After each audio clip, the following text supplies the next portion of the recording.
Assalamualaikum warahmatullahi wabarakatuh. Dengan memanjatkan puja dan puji syukur kehadirat Tuhan Yang Maha Kuasa, kita akhirnya bisa berkumpul kembali dan bisa berbagi perihal keaginan kapal, yang mana hari ini ada di dalam pembahasan mengenai tanggung jawab, pengecualian tanggung jawab yang dibebankan kepada agen kapal, ya. Karena agen kapal itu kerjaannya sudah sangat kompleks, dan bila itu dilakukan pembebanan tanggung jawab atas semua kerugian, semua kerusakan, semua hal-hal yang terkait dengan operasional kapal sandar, kapal loading, unloading, perangkat dan keuntungan daripada prinsipal, maka hal ini tidak adil, ya. Hari ini tidak adil, dan biasanya agen kapal itu membuat satu kontrak atau perjanjian di mana salah satu klausulnya menyatakan pengecualian tanggung jawab daripada agen kapal, dan ini perlu ditekankan, ya. Kami berbagi kepada agen-agen kapal, tolong pada saat untuk melakukan perjanjian atau tanda tangan kontrak perjanjian dengan prinsipal, untuk segera atau beberapa hal mereview tentang pengecualian dari tanggung jawab kapal. Sebagaimana di dalam buku saya di sini ada namanya faktor-faktor, ya. Ini ada faktor-faktor keberhasilan, ya, sebagai broker kapal. Ini menulis di dalamnya adalah bagaimana kontrak satu perjanjian dengan agen kapal perlu dilakukan. Yang kedua adalah cara kode etik, ya. Ada lagi namanya, ini ada namanya bagaimana kode etik sebagai broker atau sebagai agen kapal, ya. Ada lagi yang namanya untuk kapal-kapal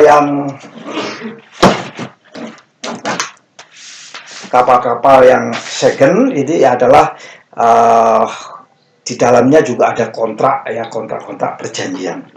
Nah, itu dengan itu semua serta ditambahi dengan pertanyaan-pertanyaan dari para agen kapal, forwarder maupun port agent maupun cabang-cabang perusahaan pelayaran, pimpinan cabang, general manager, branch manager satu perusahaan yang menganggap dirinya sebagai agen mengalami kerugian. Nah, beberapa saat yang lalu suatu perusahaan pelayaran mempunyai cabang, ya, cabangnya di Batam, dan cabangnya itu memang kesalahan sendiri tanpa melalui satu perusahaan, dia membuat kontrak lagi dengan perusahaan yang lain. Nah, hal-hal pengecualian pertanggungjawaban ini tidak ditekankan di dalam klausul perjanjian.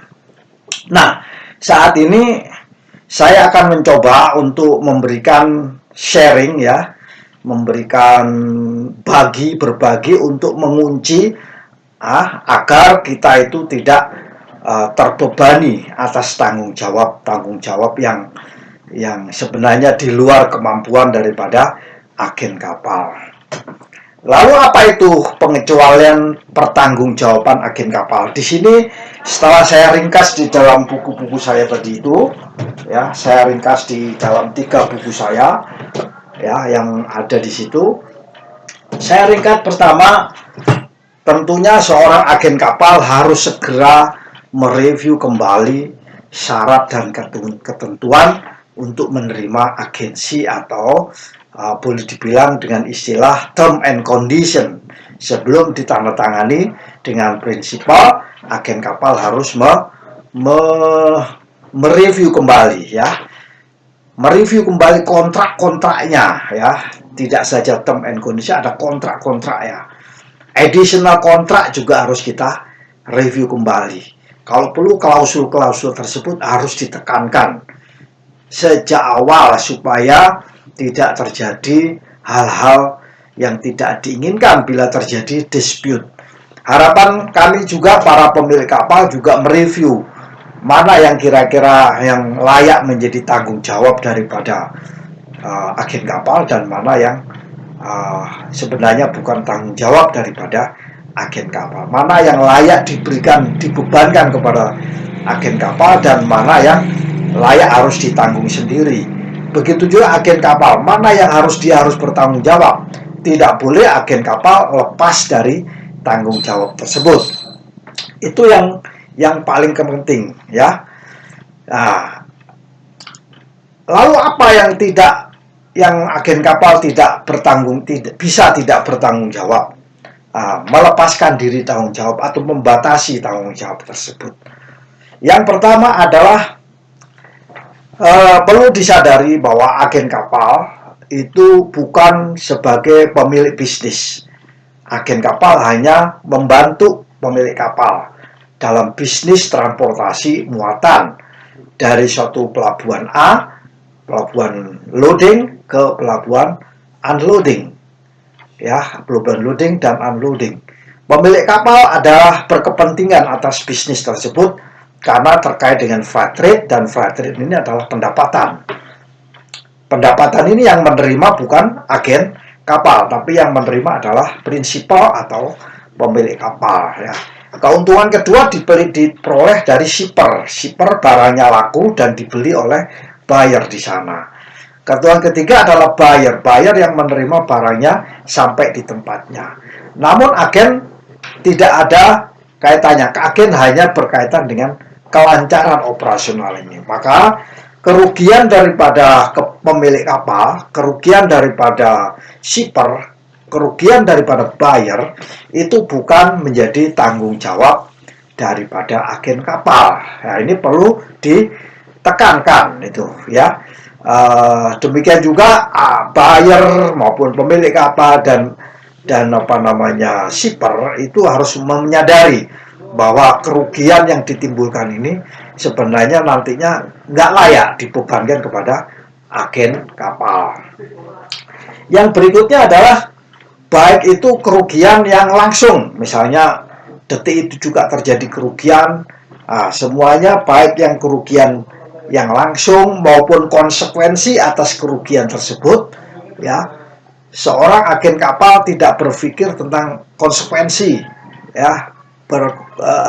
Mungkin kalau kerugian langsung yang diakibatkan oleh kesengajaan daripada agen kapal itu tentunya akan menjadi tanggung jawab daripada agen kapal ya. Namun kalau itu tidak disengaja, maka kerugian yang langsung terjadi pada saat proses kapal datang, kapal loading, unloading, kapal berangkat, kerugian yang langsung tersebut sebenarnya perlu dicatatkan di situ sebagai pengecualian daripada tanggung jawab. Termasuk konsekuensinya, konsekuensi atas kerugian yang timbul pada saat itu. Ini perlu ditekankan di dalam term and condition atau di dalam kontrak. Kemudian bila terjadi suatu bisnis kemudian keuntungannya menurun ya, atau tidak ada keuntungan atau keuntungannya hilang, sebenarnya ini bukan merupakan domain atau kontrol daripada agen kapal. Jadi agen kapal harus mencantumkan di situ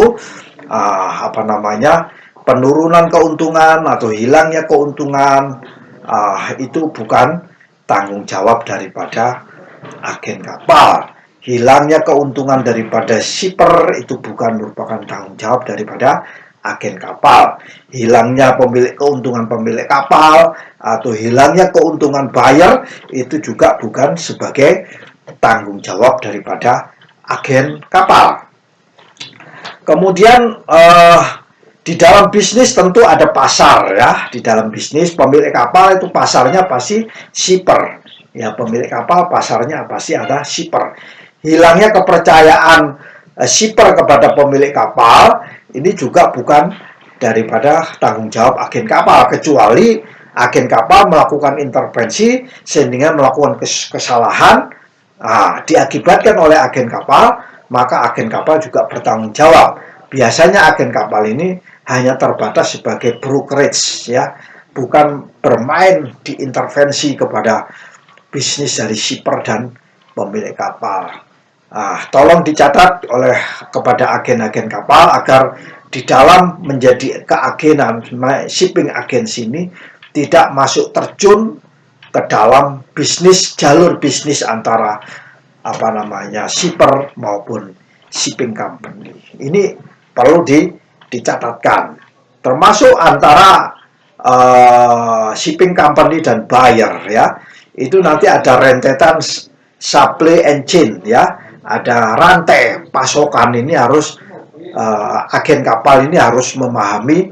Kita tidak bisa masuk ke dalam bisnis yang lebih detail. Kita hanya sebagai melancarkan proses daripada agensi atau kepentingan daripada pemilik kapal. Sampai di mana itu penetrasi pemilik kapal, itu hanya di situ saja agen kapal bisa memasuki dan membantu kelancarannya. Hilangnya bisnis itu bukan kendali daripada agen kapal. Jadi bisnisnya hilang gara-gara itu. Akhirnya diblamekan kepada agen kapal. Kalau bisa ditulis di situ, hilangnya bisnis bukan merupakan tanggung jawab atau pengecualian dari dalam term and condition, ya, dalam kontrak, ya, hilangnya bisnis. Misalnya adanya COVID seperti ini, bisnis hilang, bukan karena tanggung jawab daripada agen kapal, ya. Ini memang kondisi lingkungan, bisnisnya hilang, kecuali bisnisnya itu disebabkan oleh agen kapal yang reputasinya tidak baik, melakukan kecurangan, penipuan dan sebagainya. Itu menjadi tanggung jawab daripada agen kapal.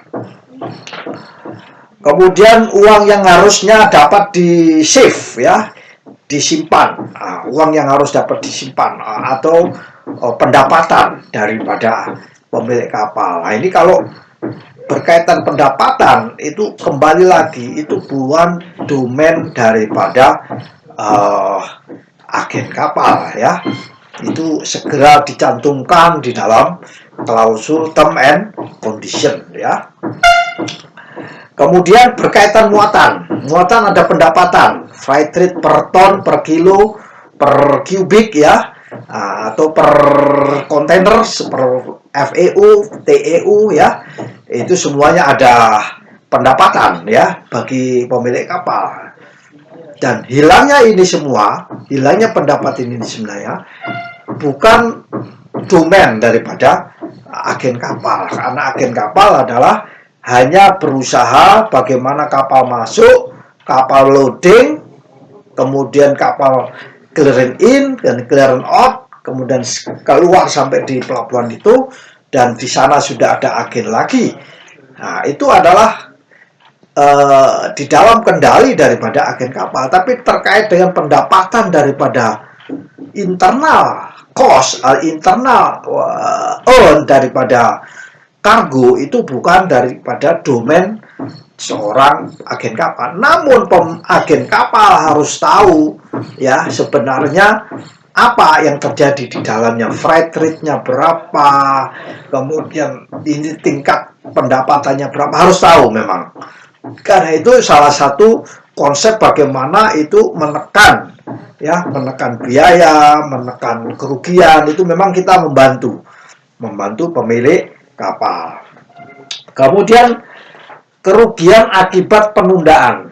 Tertundanya suatu kapal, sandar, kapal loading, kapal unloading, kapal berangkat karena tidak ada clearing out, kapal cuaca dan sebagainya, dan lain banyak lagi, itu sebenarnya bukan dalam kendali keagenan kapal, ya, di dalam kendali keagenan kapal.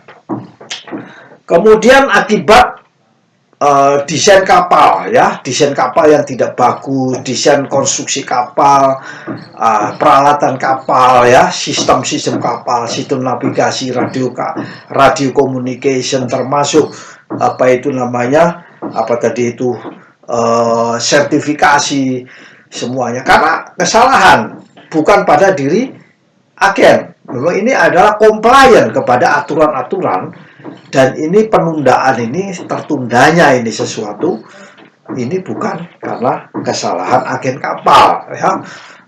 Ini agen kapal kadang-kadang lupa tidak memasukkan ke dalam term and condition, termasuk cuaca buruk, ya. Kadang-kadang karena cuaca buruk akhirnya tertunda dan terjadi klaim.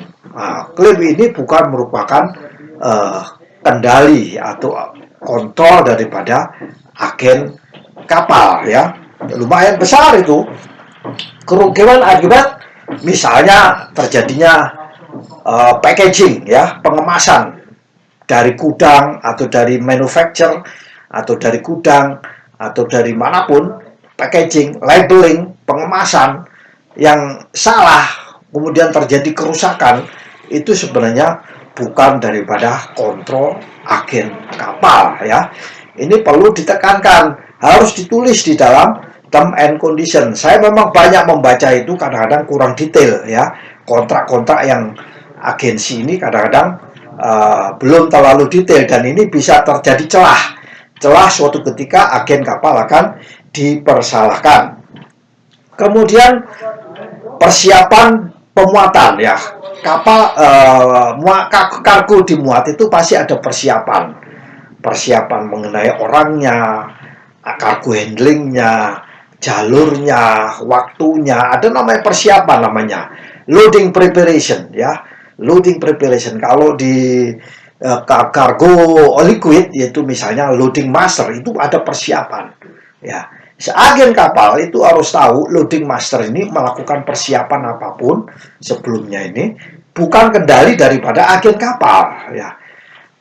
Bongkar muat dan lain sebagainya itu bukan kendali daripada agen kapal. Agen kapal hanya kontrol aja, kontrol untuk mengendalikan waktunya.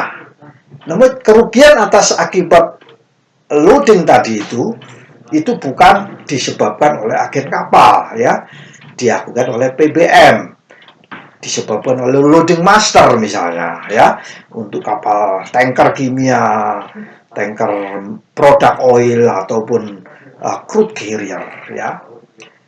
Nah, itu perlu dicantumkan di dalam apa namanya term and condition. Kemudian terkait dengan di dalam muatan itu pasti ada labeling, ya, ada namanya identification, ya, indeksnya apa semua. Dan ini kesalahan manifestasi, manifest. Nah, kesalahan ini itu sebenarnya yang mengakibatkan kerugian bukan kendali daripada. Cuman kita harus cermat, ya, agen harus cermat, hati-hati dalam melihat atau mereview adanya labeling, review adanya pelabelan, ya, atau penandaan. Kemudian terjadi misalnya HKD, ya. HKD ini sangat penting, nanti ada tersendiri berkaitan dengan hilangnya HKD. Ini juga di luar kendali daripada agen kapal.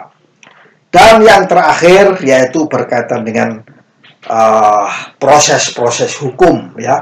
Bila shipper melakukan kesalahan dan mengakibatkan berpotensi hukum, bukan daripada kendali agen kapal. Demikian juga agen shipping company melakukan pelanggaran hukum, itu bukan dari kendali agen kapal. Begitu juga buyer bukan. Dan bisnis-bisnis pendukung yang menjadi partnership stakeholder daripada agen kapal, kesalahan secara proses hukum itu bukan kendali daripada agen kapal, ya. Demikianlah kira-kira cerita ringkas dalam buku-buku saya, ya, terkait dengan ini semua. Masih banyak buku-buku saya, jadi ini bisa dibaca di sini. Kalau bagi yang membutuhkan bisa langsung kontak langsung dengan saya, karena ini untuk mengajar ya, kesiapan saya mengajar terkait dengan shipping agensi. Namun demikian ya, saya kembali bahwa Sinau Kapal Lengkap ini kami peruntukkan kepada seluruh masyarakat maritim di Indonesia. Baik masyarakat maritim yang belum memahami tentang keagenan, kami memberikan bekal ya, meskipun ilmu saya, pengalaman saya terbatas, mudah-mudahan ilmu saya ini menjadi bekal. Bagi yang sudah tahu, ini bisa menambah bekal. Mungkin bisa diskusi ya ke depan dengan saya ya atas apa yang saya sampaikan. Mungkin dari situlah kami bisa membuat video-video yang lebih bermanfaat lagi, karena makin banyaknya pertanyaan ini semakin baik buat saya. Bagi yang sudah mengetahui, bagi yang berpengalaman ya, bagi yang ahli ya, shipping company biasanya ahli yang sudah punya agensi dari luar negeri, itu ahli ya. Bisa berbagi juga di sini sehingga menambah khasanah. Mungkin saya juga akan belajar dari para ahli-ahli dari keagenan, terutama asosiasi keagenan kapal di Indonesia itu biasanya sudah punya ahli ya, ahli-ahlinya. Marilah dari sini semua kita bersatu kita teguh, bercerai kita runtuh. Maka ayo Indonesia kita angkat menjadi benar-benar poros maritim dunia. Mulai dari agensinya, shipping company-nya, flow-nya, semua kita lihat. Kita tunjukkan reputasi Indonesia di mata dunia.